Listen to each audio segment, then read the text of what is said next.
যে অংশ ইন্ট্রোডাকশন যে চ্যাপ্টার তোমাদের বইয়ের ওইটা থেকে কিছুটা পড়াচ্ছি। হিট ট্রান্সফারের যে প্রবলেম গুলো যখন সলভ করা তোমাদের মানে একটা বড় অংশ হচ্ছে প্রবলেম সলভ করা। প্রচুর প্রবলেম রয়ে গেছে তোমাদের প্রত্যেকটা চ্যাপ্টার এক্সারসাইজে। তো এটার জন্য যে মেথোডোলজিটা ফলো করা হবে সেটা যদি আমরা একটু বলি, মোটামুটি তোমাদের কাছে একটা ফ্যামিলিয়ার, খুব বেশি আলাদা কিছু না। প্রথমে কাজ হচ্ছে যেগুলো নোন প্যারামিটার গুলো ওদের প্রবলেমটা কেয়ারফুলি রিড আউট করে তোমাদের যেটা করতে হবে যে আইডেন্টিফাই করতে হবে যে আসলে কি কি জিনিসগুলো নোন ভ্যারিয়েবল হিসেবে দেওয়া আছে। So state briefly and concisely what is known about the problem. Then কোনটা আমাদের ফাইন্ড করতে হবে সেটা বের করা, মানে কোন প্যারামিটারটা আসলে বের করতে হচ্ছে সেই জিনিসটা আইডেন্টিফাই করে রাখা। আর তোমরা চাইলে তোমাদের মানে যখন এক্সারসাইজ করবা পরীক্ষার খাতায় লিখবা চাইলে স্কিমেটিক ড্র করতে পারো, but that's not a mandatory process. আর তোমাদের যে প্রবলেম গুলো ওয়ার্কআউট করে দেওয়া আছে সেখানে প্রত্যেকটাতে স্কিমেটিক এরকম ড্র একটা করে রাখা আছে। এটার পরে যেটা একটা ইম্পর্টেন্ট কাজ সেটা হচ্ছে যে সমস্ত অ্যাজাম্পশন গুলো এটার জন্য ভ্যালিড। কোন একটা প্রবলেম সলভ করতে গেলে সবকিছুই আপনার যদি বলো যে দেওয়া থাকবে তা না, প্রবলেমটা রিড আউট করে এটা ইন্টারপ্রেট করা লাগবে তোমার যে কোন কোন অ্যাজাম্পশন গুলো এটার জন্য আসলে রিলায়েবলি আমরা অ্যাপ্লাই করতে পারি। অ্যাজাম্পশন অনেক কিছু নিতে পারি, কিন্তু কোনটা রিলায়েবল অ্যাজাম্পশন সেই ধরনের অ্যাজাম্পশন গুলোকে আমার নোট ডাউন করা।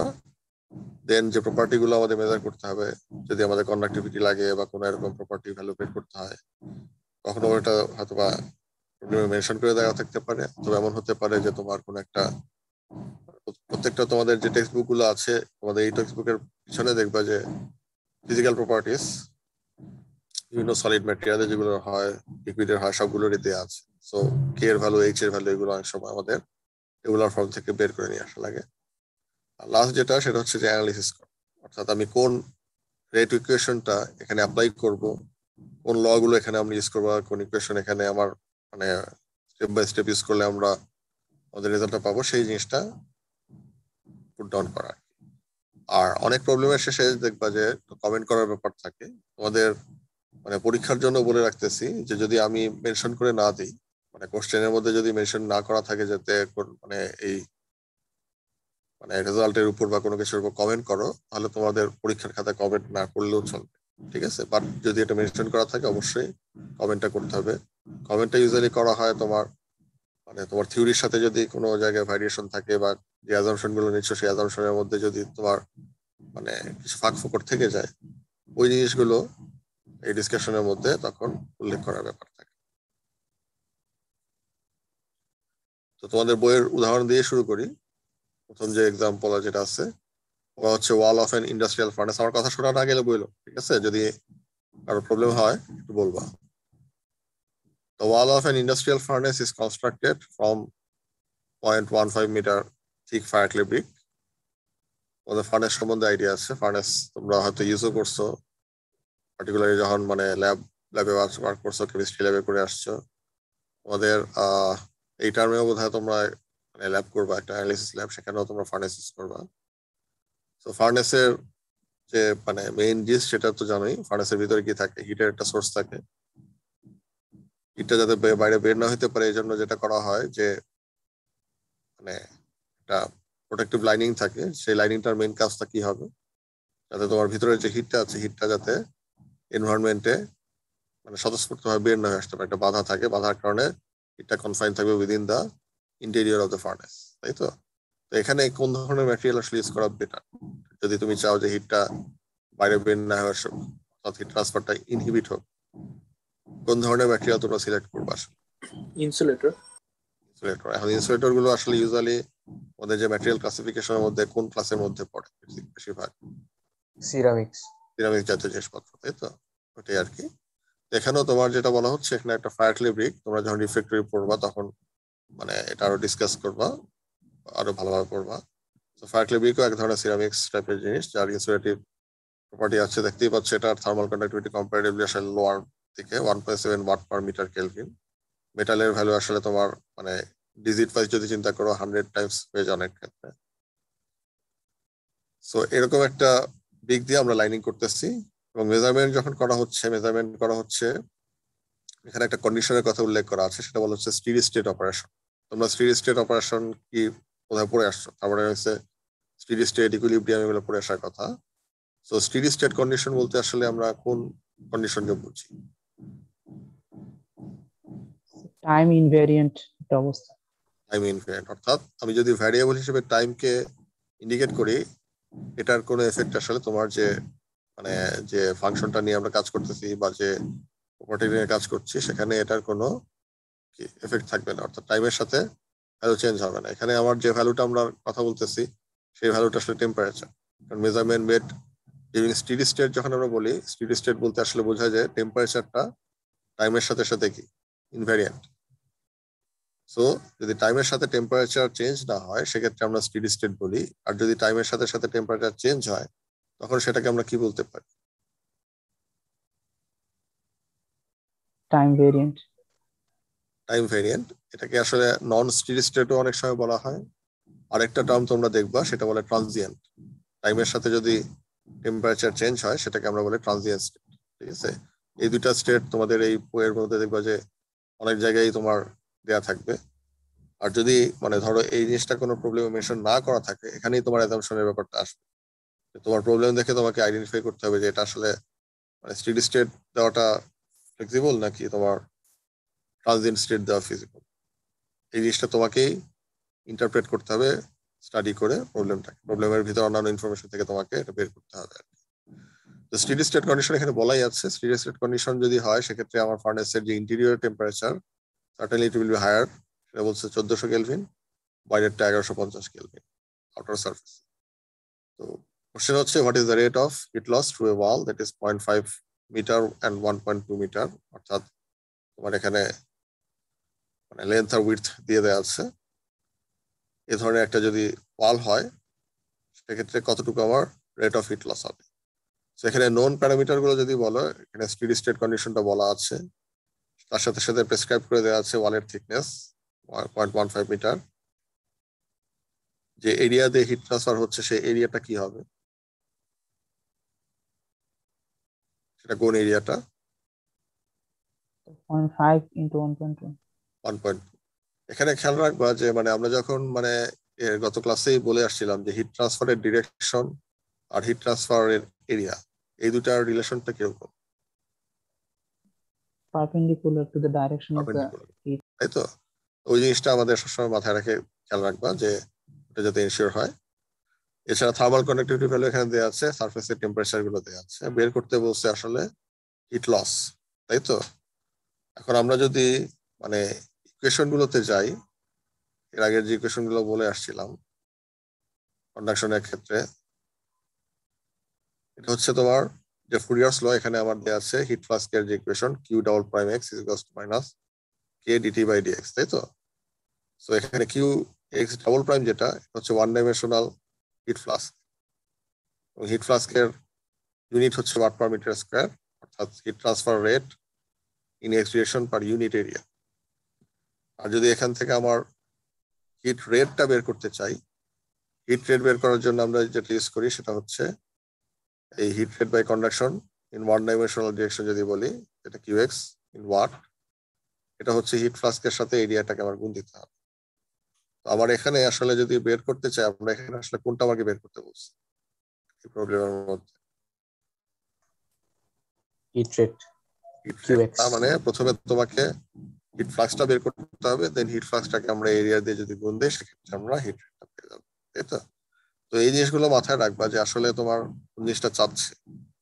তুমি যদি হিট ফ্লাক্স বের করো, হিট ফ্লাক্স কিন্তু আসলে বের করতেই হবে, তাই তো? আর তোমার এখানে চেয়েছে আসলে হিট রেট, তোমার পুরো ক্যালকুলেশনটা কমপ্লিট থাকছে না, কম্পিটিশনের দিকে যাতে যায় সেটা এনশিওর করতে হবে। স্কিমেটিক যদি আমরা দেখি, আমার যে মানে ব্রিক, যেটা ব্রিকের উইডথ লেন্থ এরকম, আর এটা যদি ক্রস সেকশন দেখি, ক্রস সেকশন দেখলে এটার যে থিকনেস হচ্ছে 0.15 মিটার, এটা বাইরের টেম্পারেচার, সরি ভিতরের টেম্পারেচার 1400 কেলভিন, ভিতরের এটা বাইরেরটা থার্মাল কন্ডাক্টিভিটি দেওয়া আছে। সো আমার যে অ্যাজাম্পশন গুলো দেওয়া আছে, স্টেডি স্টেট কন্ডিশনটা দেওয়া আছে, আমরা ধরে নিচ্ছি এখানে ওয়ান ডাইমেনশনাল কন্ডাকশন, মানে এখানে আমরা ধরে নিচ্ছি যে কন্ডাকশনটা কি এই থিকনেস বরাবর, এই ডিরেকশন বরাবর আমার এটা ট্রান্সফার হচ্ছে, অর্থাৎ আমার যদি এটাকে আমি এক্স ডিরেকশন ধরি, তাহলে ওয়াই জেড এই ডিরেকশনে আমার কোনো হিট ট্রান্সফার হচ্ছে না, টেম্পারেচার গ্রেডিয়েন্ট উইল বি 0। আর থার্মাল কন্ডাক্টিভিটি যে ভ্যালুটা আছে আমরা ধরে নিয়েছি যে হোমোজেনাস ম্যাটেরিয়াল, দ্যাটস ওয়াই আমার সব জায়গায় thermal conductivity value same value show করবে। তারপরে একটা অ্যানালিসিস যেটা আমরা বললাম যে ফুরিয়ার ল এখানে ইউজ করতে পারি আমরা। ফুরিয়ার ল এর এই কে এর ভ্যালু, ডেল্টা টি এর ভ্যালু এবং এল এগুলো সবই আমাদের দেয়া আছে। জাস্ট ভ্যালুগুলো বসিয়ে দিলে আমরা হিট ফ্লাক্স পাচ্ছি। আবার হিট ফ্লাক্সের সাথে এরিয়াটা যদি গুণ দিই আমরা হিট রেটটা পেয়ে যাব। এখানে কমেন্টের ক্ষেত্রে বলা আছে ডিরেকশন অফ হিট ফ্লো আর ডিস্টিংশন বিটুইন হিট ফ্লাক্স আর হিট রেট, যেটা আমি বললাম যে হিট ফ্লাক্স আর হিট রেট এক জিনিস না, তো এটা মাথায় রাখা দরকার। তোমরা যখন প্রবলেম সলভ করবা তোমাদের আসলে বইয়ে সব প্রবলেমে কিছু না কিছু করা লাগবে। সো 2-1টা প্রবলেম করো, যদি প্রবলেম করে দেখো যে সমস্যা হচ্ছে আমার সাথে কন্ট্যাক্ট করতে পারো। এখানে তোমাদের এক্সারসাইজের যে প্রবলেম একটা হচ্ছে একটা freezer compartment consists of cubical cavity that is 2 meter on a side. Assume the bottom to be perfectly insulated. What is the minimum thickness of styrofoam insulation that must be applied to the top and side walls to ensure a heat load of less than 500 watt when the inner and outer surfaces are -10 and 35 degrees Celsius? তার মানে তোমার যদি আমরা একটা freezer component চিন্তা করি, তার মানে ফ্রিজের ভিতরে টেম্পারেচার থাকবে কম, বাইরে থাকবে বেশি।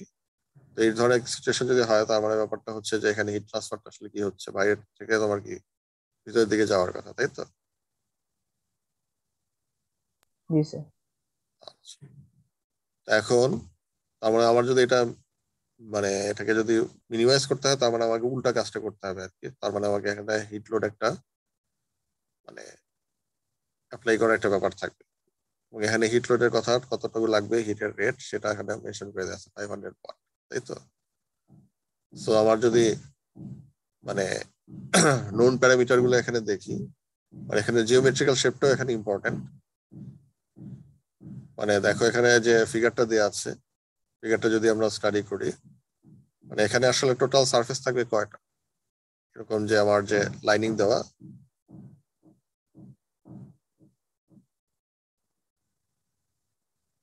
মনে হচ্ছে একটা freezer compartment consist of a cubical cavity. তার মানে যে ভিতরের যে ক্যাভিটিটা আছে সেটা কিউবিক্যাল শেপ। কিউবিক্যাল শেপ যদি হয় ভিতরে ক্যাভিটি, তাহলে তার চারপাশের সারাউন্ডিংস আমার কি থাকতে হবে, এরকম একটা ইনসুলেশনের একটা লেয়ার থাকবে, স্টাইরোফোমের ইনসুলেশন। তো এই ধরনের একটা ক্যাভিটি ফর্ম করতে গেলে তাহলে আমার মানে টোটাল কয়টা সারফেস লাগবে? একটা কিউবের কথা যদি চিন্তা করো, কিউবের কয়টা সারফেস? 6টা সারফেস, তাই তো? তার মানে এখানেও তোমার কি থাকবে, এরকম 6টা স্টাইরোফোমের তোমার লাইনিং থাকবে, তার ভিতরের কি থাকছে, ক্যাভিটি থাকছে, সেই ক্যাভিটির ফ্রিজার হিসেবে কাজ করছে। তাহলে এই যে 6টা সারফেস, তার 6টা সারফেসের মধ্যে এখানে বলে দেওয়া আছে কি assume the bottom to be perfectly insulated, তাই তো? আমার তোমার নিচের যে সারফেস যেটা আছে সেটা আমার ইনসুলেটেড হয়ে যাচ্ছে, তাহলে বাকি থাকতেছে কয়টা? 5টা সারফেস। তার মানে এই 5টা সারফেস দিয়ে আমার কি হতে পারে, হিট ট্রান্সফার পসিবল, তাই তো? মানে এখানে হিটটা যদি আমি চিন্তা করি, হিট আমার ট্রান্সফার হবে কোন দিক থেকে, যেহেতু এটা বাইরের টেম্পারেচার বেশি, সো ইনার দিকে ট্রান্সফার হবে, যেটা কিউ এর ভ্যালু বলা হচ্ছে 500 ওয়াট লেখা আছে। এই 500 ওয়াট হিটটা ডিস্ট্রিবিউট হবে কিভাবে, এই টোটাল যে 5টা সারফেস আছে, একটা টপ সারফেস, একটা তোমার ধরতে পারো এদিকে লেফট হ্যান্ড সাইড, একটা হচ্ছে রাইট হ্যান্ড সাইডে, আরেকটা কি থাকবে ফ্রন্ট সাইডে একটা থাকবে, ব্যাক সাইডে, 5টা সারফেস দিয়ে আমার এই হিটটা ঢুকবে। এখন তাহলে এটা যদি মানে প্রবলেমটা তোমার সলভ করতে যাও, প্রবলেমের মধ্যে তোমাকে ফাইন্ড করতে বলছে আসলে কি,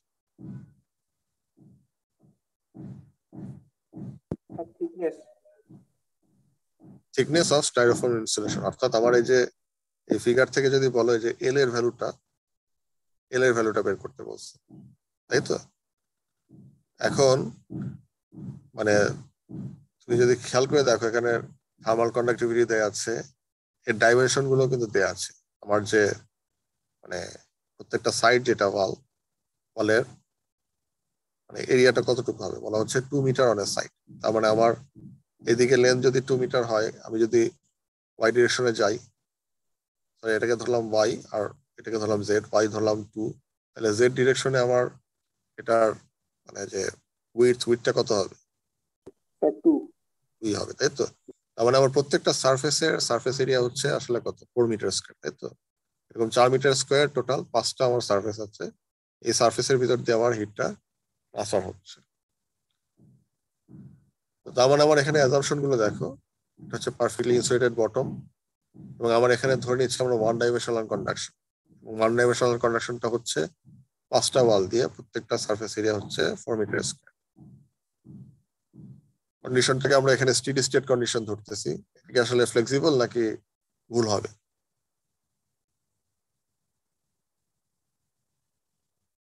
ফ্লেক্সিবল স্যার। ফ্লেক্সিবল, আসলে ফ্লেক্সিবল, কারণ মানে ইউজুয়ালি এরকমই থাকে, খুব বেশি একটা হেরফের হওয়ার কথা না, বা হেরফের হলে সেটাকে আমরা ধরতে হবে, নাও ধরতে পারি। আর ইনফ্যাক্ট আমাদের যে ইকুয়েশন যেটা আছে এটা কিন্তু স্টেডি স্টেট কন্ডিশনের জন্যই। আমরা যদি যে হিট রেট ইকুয়েশনটা আমরা ফুরিয়ারস ল, এটা আমরা শুধুমাত্র এখানেই অ্যাপ্লাই করতে পারবো। আর একটা হচ্ছে কনস্ট্যান্ট প্রপার্টি। ফুরিয়ারস ল যদি অ্যাপ্লাই করি, আমরা জানি যে হিট রেট হচ্ছে হিট ফ্লাক্স আর এরিয়ার গুণফল, এবং হিট ফ্লাক্স সমান সমান হচ্ছে K into delta T by L, ঠিক তো? এলটা হচ্ছে থিকনেস আর ডেল্টা টিটা কি? Temperature difference. আর টোটাল এরিয়া যদি আমরা চিন্তা করি, টোটাল এরিয়া হয়ে যাবে এক একটা ওয়ালের জন্য তোমার হচ্ছে 4 metre square, so 4 into 5, so 20 metre square মতো আসবে তোমার এখানে। এটা হচ্ছে আমার এই ইকুয়েশন।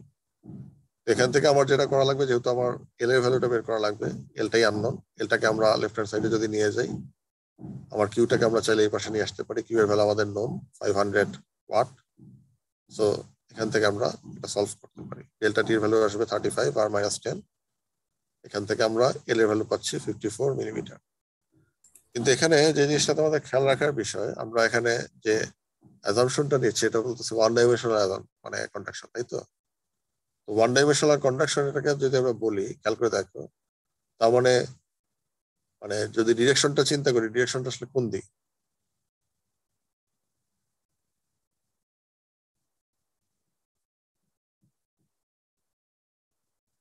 বলা যাবে?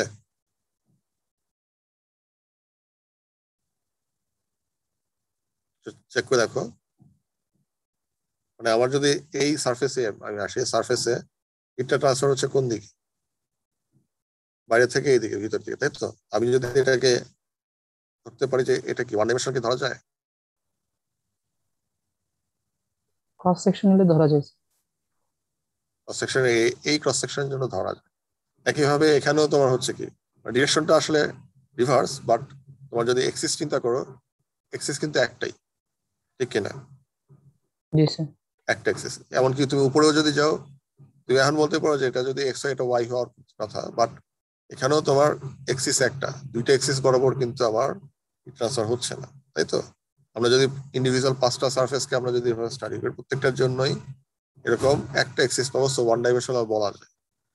তো এখানে সমস্যাটা যেটা হচ্ছে যে যেখানে গিয়ে তোমার ইন্টারসেকশন, অর্থাৎ এই সারফেস আর এই সারফেস যেখানে ইন্টারসেক্ট করতেছে, এখানকার এই যে ছোট্ট যে এরিয়া, যে জায়গাটা কর্নার, এই কর্নারে গিয়ে দেখো, কর্নারের অংশটাই কিন্তু তোমার কি হচ্ছে, দুই দিক থেকেই তোমার কি ট্রান্সফার হওয়া সম্ভব।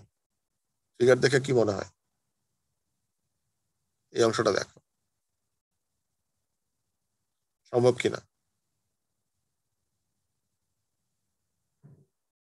জি স্যার।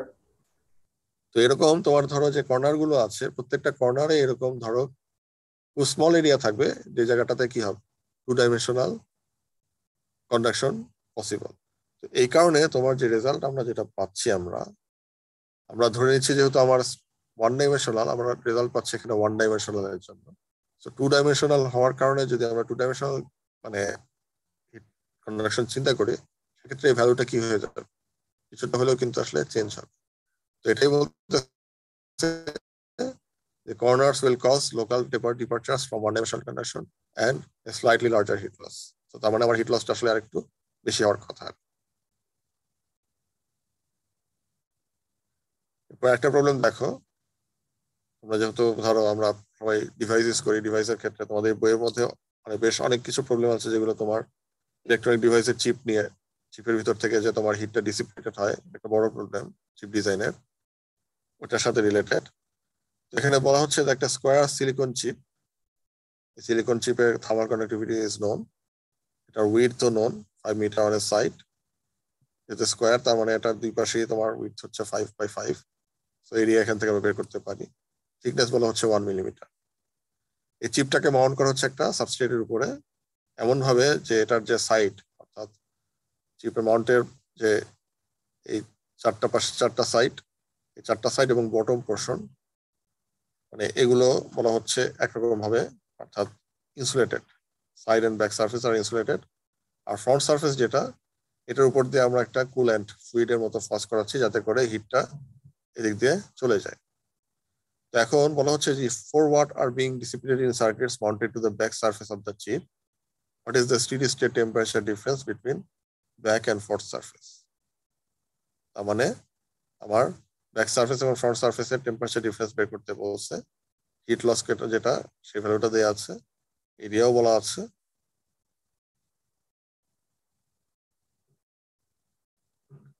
তো আমার নোন ভ্যালুগুলো আমরা বললাম, কোনটা বের করতে হবে সেটা আমরা বলতেছি। আমি যদি ফিজিক্যালি এটার ছবিটা দেখে মোটামুটি ধরনের জিনিস, তো এখানে অ্যাজাম্পশন যেটা স্টেডি স্টেট কন্ডিশনের কথা এখানে বলেই দেওয়া আছে, প্রপার্টি কনস্ট্যান্ট এবং হিট ডিসিপেশন যেটা, এটা আমরা ধরতেছি যে সবসময় সমান রেটে হবে, এটা হচ্ছে একটা অ্যাজাম্পশন। আমার ব্যাক সাইড এবং মানে সাইড ওয়াল এগুলো থেকে আমার ধরতেছি যে হিট লস নেগলিজিবল, এবং এটা যদি এনশিওর করা যায় তাহলে আমার হিট লসটা শুধুমাত্র আপার ডিরেকশন, অর্থাৎ এটাকে এক্স ডিরেকশন ধরতে পারি, এক্স ডিরেকশনে one dimensional conduction in chip. তো আমরা যদি এটা অ্যানালিসিস করি, বলা হচ্ছে যে যে ইলেকট্রিক্যাল পাওয়ার যেটা আমার ডিসিপেটেড করতেছে ব্যাক সারফেস থেকে, এটা বলা হচ্ছে যে কন্ডাকশনের মাধ্যমে হচ্ছে এবং পুরোটাই আমার কি হয়ে যাচ্ছে, হিট ট্রান্সফার হিসেবে বের হয়ে যাচ্ছে। তো হিট ট্রান্সফার হিসেবে যদি বের হয়ে যায় তাহলে আমরা বলতে পারি যে ইলেকট্রিক্যাল যে power P is equivalent to Q, এবং কিউ এর জন্য আমরা যে ফুরিয়ার ল ইউজ করতেছি K into A into delta T by T use করে ফেলতে পারি। তো এখানে আমার বের করতে বলছে আসলে যেটা, সেটা কোনটা,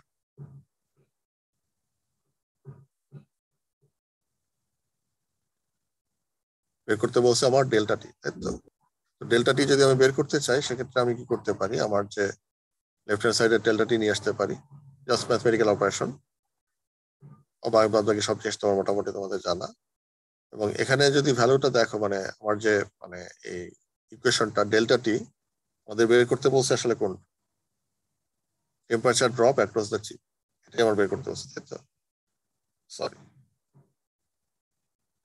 so delta T is equals to হয়ে যাচ্ছে thickness into or dissipation divided by thermal conductivity into ওয়ালের যে তোমার উইডথ বা তোমার চিপের উইডথ স্কয়ার। তো এই যে এই ইকুয়েশনটা যদি আমরা অ্যানালিসিস করে দেখি, তার মানে এখান থেকে আমরা যে কনক্লুশনটা আসতে পারে আমার, সেটা হচ্ছে আমি যদি ডিসিপেশন সেম রাখতে চাই, ডিসিপেশন যদি সেম থাকে তাহলে আমার টেম্পারেচার ড্রপ বাড়বে কমবে কার উপর ভিত্তি করে? একটা হচ্ছে যে আমি যদি এই ওয়ালের তোমার যে মানে উইডথ, অর্থাৎ আমার যদি সারফেস এরিয়া আমি যদি বাড়ায় দিই, সারফেস এরিয়া যত বাড়ায় দিব তত আমার টেম্পারেচার ড্রপ কি হবে, অর্থাৎ বেশি ডাব্লিউ হবে, এর ভ্যালু যদি বাড়ায় দিই বাড়বে, ডেল্টা টি কি বাড়বে না কমে যাবে, তাই না? It will decrease. একইভাবে থার্মাল কন্ডাক্টিভিটি যদি বাড়ে তাহলে কি হবে, টেম্পারেচার ড্রপটা ডিক্রিজ হয়ে যাবে, তাই তো? ইউজুয়ালি তোমার ধরো আমরা যখন চিপ নিয়ে কাজ করবো বা চিপ নিয়ে তোমার ডিজাইন করতে চাবা, তোমাদের মানে উদ্দেশ্যটা আসলে কি থাকবে, মানে একজন ইঞ্জিনিয়ার চাবে কি সব জায়গায় যাতে ইউনিফর্ম কি থাকে, টেম্পারেচারটা যাতে ব্যাক সাইড বলো ফ্রন্ট সাইড বলো কি থাকে, ইউনিফর্ম থাকে, তাই তো? তার মানে তোমার যে এই যে টেম্পারেচার ড্রপ, যেটা টেম্পারেচার ড্রপটা আসলে সবসময় কি চাওয়া উচিত, যাতে কম থাকে, তাই তো? ডেল্টা টি কম ভ্যালু মানে হচ্ছে কি দুটা টেম্পারেচার অলমোস্ট সেম থাকে, তাই তো? এই কারণে তোমার যখন ডিজাইনের ব্যাপার থাকবে, ডিজাইনের যার যে ডিজাইন করতে চাবে তার মানে তার মাথায় কোনটা থাকবে, সে চাবে আসলে তাহলে কি আইদার চিপের সাইজ বড় করে দেওয়া, সেটা আসলে সবসময় কি ফিজিবল হয়তো বা না, তো চিপের সাইজ যখন বড় হওয়া মানে তোমার ডিভাইসের সাইজ কি হবে, বেড়ে যাওয়া। তার মানে তোমার যদি তুমি থার্মাল কন্ডাক্টিভিটি তুমি যদি বাড়াইতে পারো, এই ধরনের ম্যাটেরিয়াল তুমি যদি এখানে ইনকর্পোরেট করতে পারো, তাহলে তোমার কি হচ্ছে, তোমার ডিভাইসের জন্য সেটা ভালো একটা কিছু, তাই তো? তার মানে তোমার ম্যাটেরিয়াল ডিজাইনের এখানে একটা ব্যাপার চলে আসবে, তুমি কিভাবে থার্মাল কন্ডাক্টিভিটি তুমি বাড়াইতে পারো। এনিহাউ মানে এই প্রবলেমগুলো তোমার করার উদ্দেশ্যটা আসলে যে তোমার মানে ডেইলি লাইফে বা ইঞ্জিনিয়ারিং সিচুয়েশনে তোমার আসলে এই হিট ট্রান্সফার কিভাবে তুমি অ্যাপ্লাই করতে পারো বা কোন কোন জায়গায় এটার অ্যাপ্লিকেশন ফিল করা আছে।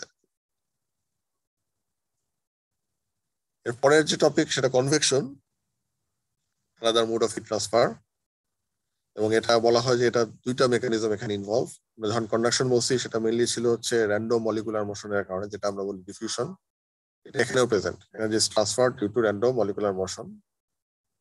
এখানে আরেকটা মেকানিজম এখানে ইনভলভ, সেটা হচ্ছে energy is also transferred by bulk or macroscopic motion of fluid. এবং বাল্ক মোশনের জন্য যে আমার এনার্জি ট্রান্সফার হচ্ছে এই মেকানিজমটাকে বলা হয় অ্যাডভেকশন। তার মানে আমার যে fluid motion associated with the fact that at any instant large number of molecules are moving collectively or as aggregate, এটাই আমার বাল্ক মোশন যেটা। So such motion in presence of temperature gradient contributes to heat transfer. যদি এখানে temperature gradient থাকে এটার সাথে সাথে, তাহলে অবশ্যই হিট ট্রান্সফার হবে। Because the molecules in the aggregate retain their random motion, the total heat transfer is then due to superposition of energy transport by random motion of molecules and by bulk motion of the fluid. অর্থাৎ আমার যখন aggregate move করতেছে ব্যাপারটা এমন না যে আমার যে ভিতরকার যে র্যান্ডম মোশন মানে ইন্ডিভিজুয়াল ভাবে নাই, তা না, সেটাও প্রেজেন্ট। তার মানে আমি যদি টোটাল হিট ট্রান্সফারটা আমি বের করতে চাই বা এনার্জি ট্রান্সপোর্ট বের করতে চাই, আমাকে দুটাই যোগ করতে হবে। অর্থাৎ এখানে diffusion, random motion of molecule, আর যে bulk motion of fluid advection, দুইটার কন্ট্রিবিউশন যদি আমি সামেশন করি, then we will get convection. এখন আমরা যদি ফ্লুইড মোশনের যে কন্ট্রিবিউশনটাকে যদি আমরা চিন্তা করি, ধরলাম এখানে একটা হিটের একটা সারফেস রয়ে গেছে, আর এই সারফেসের উপর দিয়ে তুমি একটা ফ্লুইড তোমার ধরলাম এইদিকে এক্স ডিরেকশনে তুমি ফ্লো করার ব্যবস্থা আছে বা করতেছে, ন্যাচারালি ফ্লো করতেছে, তাই তো? তো এখানে যেটা হয় যে এখানে আসলে একটা বাউন্ডারির মতো ডেভেলপমেন্ট থাকে, বাউন্ডারি লেয়ার। বলা হচ্ছে, as a consequence of fluid surface interaction, a region is developed in the fluid through which the velocity varies from zero at the surface to a finite value infinity. তার মানে আমার এই ফ্লুইডটা ধরলাম যখন যদি এই এক্স ডিরেকশন আসতেছে, যখন এই স্টেশনারি যে সারফেস, এটা একটা আমি ধরতেছি, ধরলাম এটা একটা সলিড সারফেস ধরলাম, it may be liquid or gas, যেটা স্টেশনারি গ্যাস সামহাউ। যাই হোক, আমার যদি এখানে এসে কন্ট্যাক্ট পয়েন্টে আসে, তাহলে আসলে প্রথমে কি হবে?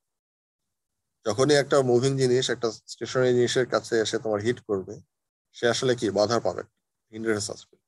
এবং এটাকে আমরা আসলে কি বলি, তোমাদের মানে আমাদের ম্যাটেরিয়াল সায়েন্স বলো বা ফিজিক্সে পড়ে আসছো তোমরা, ফ্রিকশন পয়েন্টটা তোমাদের জানা আছে, তাই তো? ফ্রিকশনের সম্বন্ধে আইডিয়া আছে? আচ্ছা, আমার সাথে ফ্রিকশনের কারণে যেটা হবে যে তোমার যে মলিকুল গুলো তোমার এই সারফেস এসে টাচ করবে ফার্স্টে, তাদের ভেলোসিটি যেটাই থাকুক না কেন, অর্থাৎ ফ্লুইডের ভেলোসিটি আমি যদি ধরলাম ইউ ইনফিনিটি, কিন্তু এটা যখন এখানে আসবে অর্থাৎ ফ্রি মুভিং যে ফ্লুইড, সেটার ভেলোসিটি আমরা ধরছি ইউ ইনফিনিটি। বাট এটা যখন মানে যে লেয়ারটা এখানে এসে প্রথমে টাচ করতেছে, ফ্রিকশনের কারণে তার ভেলোসিটি কি হয়ে যাবে? জিরো হয়ে যাবে, নীল। এখন এই যে সে এখানে এসে থমকে গেল বা ইয়ে হয়ে গেল, এই মলিকুল গুলো কি করবে? তার উপরে যে লেয়ার আছে সেই লেয়ার গুলো কি হবে?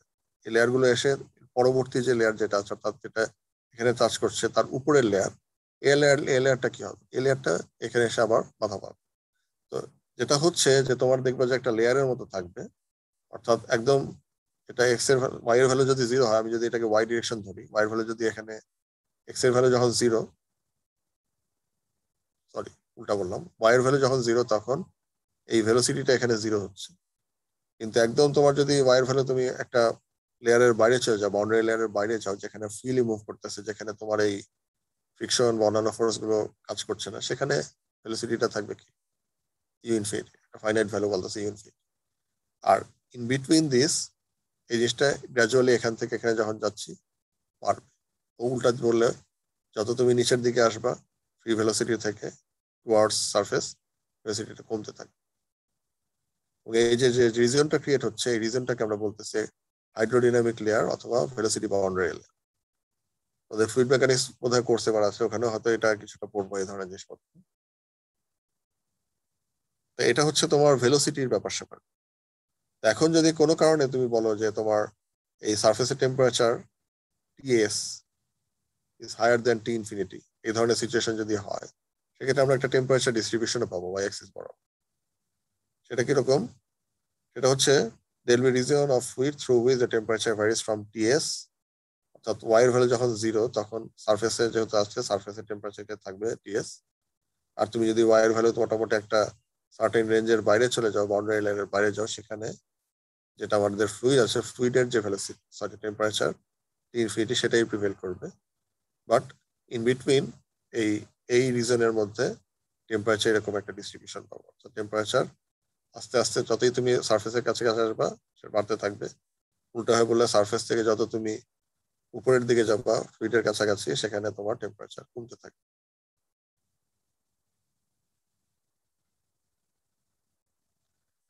এবং এই যে রিজন যেটা ডেভেলপ করলো, এই ডেভেলপ রিজনটাকে আমরা বলতেছি thermal boundary layer.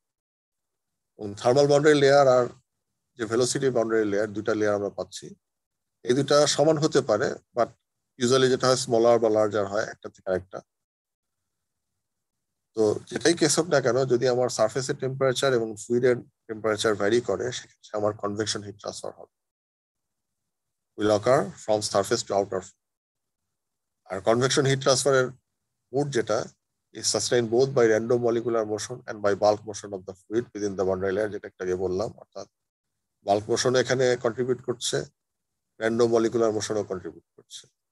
And contribution due to random molecular motion যেটা ডিফিউশন, এটা ডমিনেট করবে হচ্ছে সারফেসের কাছে, যেখানে আমার ফ্লুইডের ভেলোসিটি 0। অর্থাৎ যদি y এর ভ্যালু যদি 0 আসে, তার মানে এখানে ফ্লুইডের ভেলোসিটি আমরা 0 ধরতেছি। সো এখানে আমার আসলে যে র্যান্ডম মলিকুলার মোশন এটাই ডমিনেট করবে, বা এটাই পুরোটাই থাকবে, তো ডিফিউশন থাকবে, কোনো ম্যাক্রোস্কোপিক মোশন এখানে ইনভলভ নাই। In fact, at the interface between surface and the fluid, and y value 0, fluid velocity is 0, and heat is transferred by this mechanism only. আর তুমি যতই তুমি উপরের দিকে যাবা ফ্লুইডে, অর্থাৎ ইন্টারফেস থেকে ফ্লুইডের দিকে যাবা, ততই তোমার যেটা হবে যে তোমার advection force এগুলো আসবে। So contribution to the bulk fluid motion originates from the fact that boundary layer grows as the flow progresses in the x direction. তুমি যত এই x direction-এ যাবা, তত যেটা হবে যে ফ্লুইড ভেলোসিটির যে মানে কন্ট্রিবিউশন এই জিনিসটা আরো বাড়তে থাকবে। সো এক্স এর ভ্যালু 0 যখন, সেখানে যতটা থাকবে তার থেকে এক্স এর ভ্যালু যখন একটা ফাইনাইট একটা ভ্যালু থাকবে, সেখানে অ্যাডভেকশনের মানে যে প্রেজেন্সটা এটা বাড়বে। In effect, the heat that is conducted into this layer is swept downstream and is evidently transferred to the fluid outside boundary layer. অর্থাৎ ডাউনস্ট্রিমেও এটা যাবে, মানে যেটা আমার এই পর্যায় পর্যন্ত চলে আসছে, সেটা হয়তো দেখা যাচ্ছে যে ডাউনস্ট্রিমেও তোমার হিট ট্রান্সফার হবে। ঠিক আছে, এবং অনেক সময় বাউন্ডারি লেয়ারের বাইরে অনেক সময় এই পদ্ধতিতে আমার হিট ট্রান্সফার হয়ে যায়। তো কনভেকশন যখন আমরা হিট ট্রান্সফার বলি, এটাকে ক্লাসিফাই করার উপায় আছে। মানে প্রথম ক্লাসিফিকেশন যেটা বলা, একটা হচ্ছে ন্যাচারাল কনভেকশন, একটা হচ্ছে ফোর্স কনভেকশন। আমার কথা না বোঝা গেলে তোমরা কোশ্চেন করতে পারো, ঠিক আছে, যদি না বুঝো। তো ফোর্স কনভেকশন যখন বলা হয়, ফোর্স কনভেকশন আসলে বলা হচ্ছে যে এটা একটা এক্সটার্নাল আমার কোনো একটা আমরা ফ্লো এখানে ইনডিউস করি। ফ্লো এক্সটার্নাল ফ্লোর জন্য আমরা ইউজ করতে পারি, ফ্যান ইউজ করতে পারা যায়, পাম্প ইউজ করা হয়, অনেক সময় অ্যাটমসফেরিক উইন্ড যেটা যদি ভেলোসিটি বেশি থাকে কোনো কারণে, এগুলো আমার যদি আমরা বলি যে যেগুলো উইন্ডি ডে তে ফোর্স কনভেকশন চলে আসে। আর এটার এক্সাম্পল যদি বলা হয়, আমাদের যেখানে ফিগার দেওয়া আছে, ফিগার এ যেটা দেখো, এখানে আসলে একটা প্রিন্টেড বোর্ডের উপরে তোমার অনেকগুলো মানে চিপ মাউন্ট করা আছে। চিপ যদি রান করতে থাকে, অর্থাৎ ডিভাইস চলতে থাকলে তোমার হিট জেনারেট করবে, এই হিটটা তোমার বের হয়ে যাচ্ছে, তাই তো? বলা হচ্ছে যে আমরা যদি একটা ফ্যান এখানে চালাই, ফ্যান চালাচ্ছি, এয়ারটা এদিক দিয়ে পাস করতেছে, তার মানে তোমার এই এই পদ্ধতিতে আমরা যেটা করতেছি, ন্যাচারাল যে কনভেকশন যেটা ছিল সেটাকে আমরা ইন্ডিউস করতেছি। সো এটাকে বলতেছি ফোর্স কনভেকশনের উদাহরণ। আর ফ্রি বা ন্যাচারাল কনভেকশন যেটা, সেখানে আমার এই ধরনের কোনো ডিভাইসের প্রেজেন্স নেই, অর্থাৎ ফ্যান, পাম্প এগুলো আমরা ইউজ করছি না। So flow is induced by buoyancy force, which are due to density differences caused by temperature variation in the fluid. তার মানে তোমার যদি মানে ন্যাচারালি এয়ার যদি এখানে ফ্লো করে, বা ন্যাচারালি এয়ার প্রেজেন্স যদি থাকে, মানে সেটা হচ্ছে যে প্রিন্টেড সার্কিট বোর্ডের মধ্যে তোমার যে হট কম্পোনেন্ট গুলো আছে এটার সাথে যখন এয়ারের কন্ট্যাক্ট আসবে তখন কি হবে, এটা ট্রান্সফার হচ্ছে, তাই তো, বাই ন্যাচারাল কনভেকশন।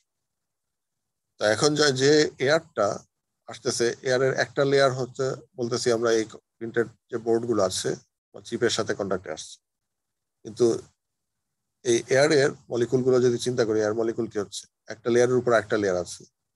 তো যে লেয়ারটা তোমার কন্ট্যাক্টে আসতেছে সেখানে হিট ট্রান্সফার হচ্ছে। তো হিট ট্রান্সফার যদি হয় সেই মলিকুলের টেম্পারেচার ডেফিনেটলি বাড়তেছে, বাড়ার সাথে সাথে তার ডেন্সিটি কি হচ্ছে, ডেনসিটি কমে যাবে।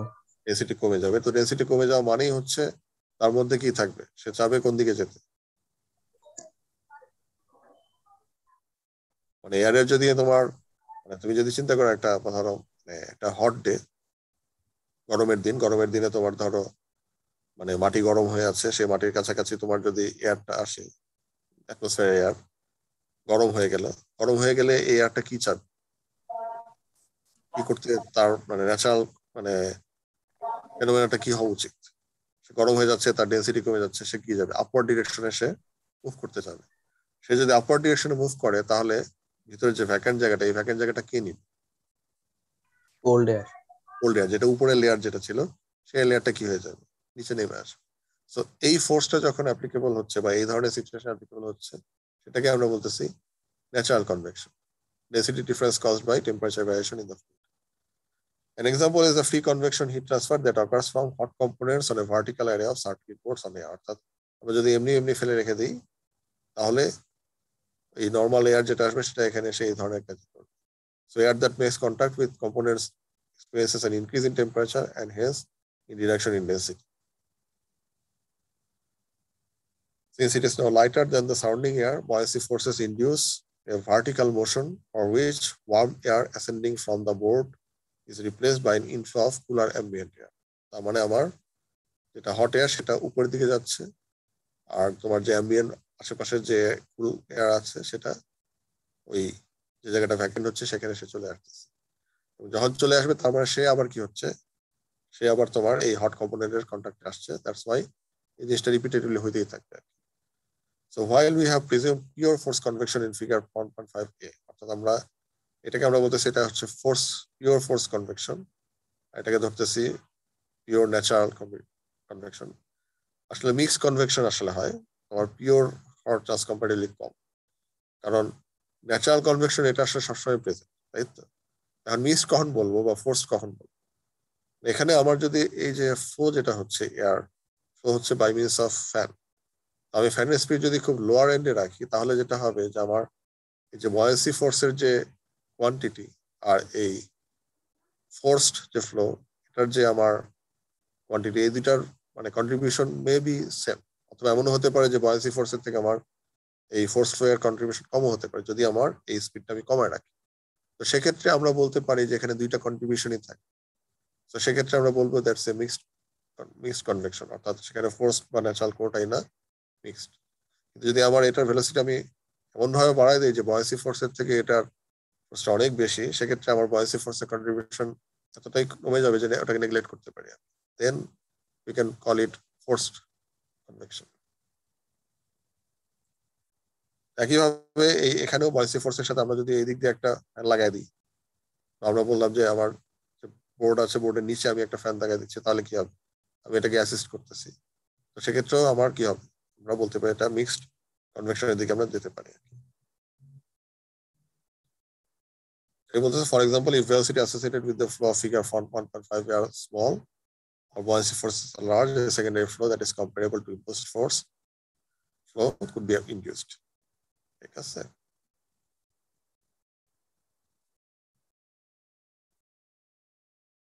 এখন আরো যে ইম্পর্টেন্ট যে জিনিসগুলো আছে তার মধ্যে একটা হচ্ছে তোমার, আমরা যদি বলি মানে এতক্ষণ যেগুলো পড়লাম এখানে আমার যে হিট ট্রান্সফার সেটা আসলে মেনলি হচ্ছে সেন্সিবল হিট বা ইন্টারনাল থার্মাল এনার্জি। যদি ফেজ চেঞ্জ হয়, ফেজ চেঞ্জের উদাহরণ তোমরা মানে যদি হয় যে ধরো তোমার মানে আমার যে সলিড ফেজ থেকে যদি লিকুইড ফেজ অর্থাৎ এ ধরনের কিছু হয় বা ভ্যাপার ট্রান্সফার হয়, লিকুইড থেকে ভ্যাপার ফেজে যায়, তো এই ধরনের ক্ষেত্রে যেটা হয় ফেজ চেঞ্জের সাথে আমার রিলেটেড জিনিসটা থাকে সেটা হচ্ছে ল্যাটেন্ট হিট এক্সচেঞ্জ বা ল্যাটেন্ট হিট ট্রান্সফার, তাই তো? তো এই জিনিসটা হতে পারে কখন? যখন লিকুইড এবং ভ্যাপার স্টেট অফ ফ্লুইড এই দুইটা যদি কোএক্সিস্ট করে তখন হবে। তো এই ধরনের কেসের দুইটা স্পেশাল কেসের কথা বলা হচ্ছে, একটা হচ্ছে বয়লিং, একটা হচ্ছে কন্ডেনসেশন। তো বয়লিং মানে কি, আমি যদি একটা হট প্লেটের উপর আমার একটা ওয়াটার বসায় রাখি একটা প্যানের মধ্যে, তো টেম্পারেচার যদি বাড়িতে থাকে তাহলে কি হবে, তোমার যে ভিতরে বাইরের যে এখানে টেম্পারেচার এটা আস্তে আস্তে এখানে যাবে, হিটটা এখানে যাবে, টেম্পারেচার বাড়বে প্রথমে কোন জায়গায়, তোমার যে এই নিচের যে প্যানের নিচের যে ওয়াটার মলিকুল গুলো আছে সেটা টেম্পারেচার বাড়বে, তাই তো? বেড়ে সে যদি ভ্যাপার বাবল ক্রিয়েট করে, ভ্যাপারের স্টেজে চলে যায়, তখন কি হবে?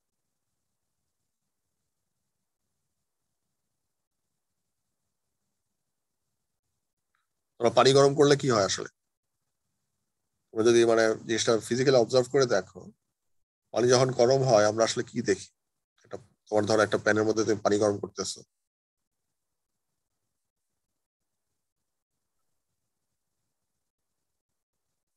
সবারই এক্সপিরিয়েন্স থাকার কথা, পানি গরম সবাই করে, তাই তো? কি হয়?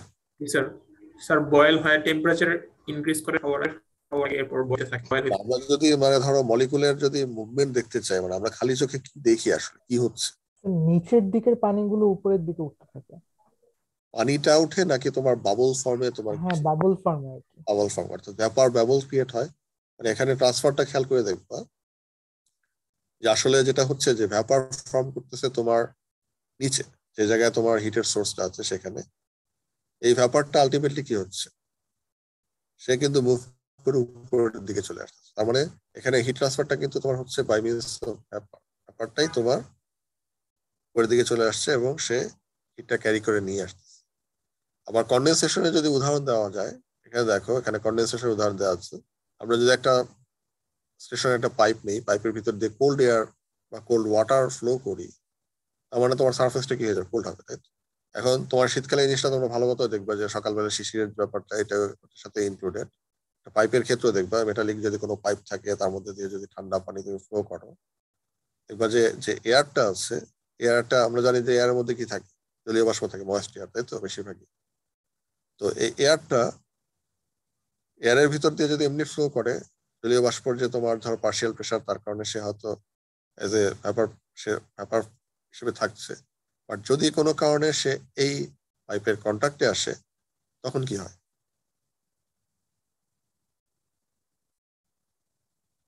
ঠান্ডা হয়ে যায়। ঠান্ডা হয়, তারপরে সে হিট লুজ করে, তাই তো? আর যেহেতু কোল্ড একটা সারফেসের সাথে তার কন্ট্যাক্ট আসতেছে, সে হিট লুজ করতেছে, হিট লুজ করার ফলে সেটা কি হচ্ছে, তার জমে ল্যাটেন্ট হিটটা যদি সে হারিয়ে ফেলে, তখন যেটা সে ভ্যাপার ফর্মে ছিল, ভ্যাপার ফর্মে না থেকে সে কি করে ওয়াটারের ড্রপলেট হিসেবে থেকে যায়। আমাদের শীতকাল আসতেছে সামনে, আমাদের অনেক সময় তোমরা দেখবে যে জানালার কাজ কি হয়ে থাকে, ভিজে যায়, তাই তো? আসলে এখানে ফেনোমেনাটা কি হচ্ছে, তোমার কাছের টেম্পারেচার অনেক কম, সেই টেম্পারেচার কম এরকম একটা সারফেসে যখন তোমার এয়ারটা আসতেছে, এয়ারের ভিতরে যে তোমার ভ্যাপার আছে সেই ভ্যাপারটা কি হচ্ছে, ল্যাটেন্ট হিট সে লুজ করতেছে, সে ভ্যাপার ফর্ম থেকে কি হয়ে যাচ্ছে, লিকুইড ফর্মে ট্রান্সফার হচ্ছে, দ্যাটস কল্ড কন্ডেনসেশন। তার মানে এখানে তুমি যদি চিন্তা করো, তার মানে এখানে তোমার এখানেও এই যে হিট ট্রান্সফার যেটা হচ্ছে, এই হিট ট্রান্সফারটাকে আমরা কি বলবো, কি ধরনের হিট ট্রান্সফার? এটাও কিন্তু convection, but special type of convection. কনভেকশনের আমরা যদি রেট ইকুয়েশনটা আমরা বলতে চাই, যে ধরনের কনভেকশনে হোক না কেন, সেটার যে অ্যাপ্রোপ্রিয়েট রেট ইকুয়েশন এটা হচ্ছে heat flux is equals to H into TS minus T infinity. টিএসটা হচ্ছে সারফেসের টেম্পারেচার, টি ইনফিনিটি হচ্ছে ফ্লুইডের টেম্পারেচার, কিউ ডাবল প্রাইমের ইউনিট বলতেছে heat flux watt per metre square. এখানে যে নতুন ইউনিটটা আসতেছে সেটাও পরিচিত ইউনিট তোমাদের এইচ, এটাকে আমরা বলতেছি কি convection heat transfer coefficient H, এটার ইউনিট হচ্ছে watt per metre square kelvin. Thermal conductivity সেল কি watt per metre kelvin, heat transfer কোএফিসিয়েন্টের ক্ষেত্রে এটা watt per metre square kelvin. এবং এই যে ল যেটা বা এই ইকুয়েশনটাকে বলা হয় নিউটনস ল অফ কুলিং। আমরা যখন তোমরা পার্টিকুলারলি কনভেকশনের স্টাডিগুলো করবা, কনভেকশনের মেইন স্টাডি হচ্ছে তোমার এইচ এর ভ্যালু ডিটারমাইন করা, বাকি সবই আসলে নোন। তো এইচ এর ভ্যালু ডিটারমিন করাটাই মেইনলি আমাদের কাজ ইঞ্জিনিয়ারের। তো এইচ এর ইউজুয়ালি যে ভ্যালুগুলো যদি আমরা টিপিক্যাল ভ্যালু যদি দেখি নরমালি যেটা হয়, আমরা যদি ফ্রি কনভেকশনের কথা বলি, ফ্রি কনভেকশনের ক্ষেত্রে গ্যাস যদি মিডিয়াম হিসেবে থাকে এটার ভ্যালু এরকম, লিকুইডের ক্ষেত্রে একটু বেশি। আবার ফোর্স কনভেকশন হয়ে গেলে সবগুলোর ভ্যালু তোমার মোটামুটি প্রায় 10 ডিজিটের মতো বেড়ে যায়। আর যদি আমি বয়লিং বা কন্ডেনসেশন ইনভলভ থাকে সেক্ষেত্রে একটা বড় ভ্যালু পাচ্ছি এইচ এর। তারপরে বুঝতে পারতেছো যে যদি ফেস টেন্স থাকে, ফেস টেন্স মানেই হচ্ছে তোমার কনভেকশন হিট ট্রান্সফারের কারণে প্রচুর পরিমাণে আমার কি হতে পারে, হিট ট্রান্সফার পসিবল। তো এখানে আমরা যখন ইকুয়েশন ইউজ করতেছি এখানে খেয়াল রাখার বিষয় যে আমার সারফেসের টেম্পারেচার ফ্লুইডের থেকে বেশি হয়, সেক্ষেত্রে আমার এই যে কিউ ডাবল প্রাইমারি ভ্যালু এটা কি হবে, পজিটিভ। আর যদি উল্টা হয় অর্থাৎ ফ্লুইডের টেম্পারেচার বেশি হয় সেক্ষেত্রে আমরা নেগেটিভ পাবো। আমার এই ইকুয়েশন তাই বলতেছে। বাট এখানে যেটা মনে রাখার বিষয় সেটা হচ্ছে যে আমি যদি এইচটিএস মাইনাস টি ইনফিনিটি উল্টা করে লিখি অর্থাৎ টি ইনফিনিটি মাইনাস টিএস দিই, এটাও কিন্তু আসলে কোনো ভুল হবে। সমস্যা যেটাই হবে সেটা হচ্ছে কি তোমার সেখানে হিট ট্রান্সফারের যে ডিরেকশন সেই ডিরেকশনটাই জাস্ট তোমার চেঞ্জ হয়ে যাবে। ঠিক আছে, জি আশা করি তোমরা বুঝতে পারতেছো। যেহেতু তোমরা কেউ কিছু বলতেছো না, যদি সমস্যা হয় আমাকে কোশ্চেন করো। ঠিক আছে, তোমাদের চ্যাট বক্সটা আমি ওপেন করে দিচ্ছি, তোমাদের অ্যাটেন্ডেন্স করে দিয়ে দাও।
আর অ্যাটেন্ডেন্স বাকি থাকলে দিয়ে দাও, আর 10 সেকেন্ড সময় দিচ্ছি, এর মধ্যে দিয়ে দিও।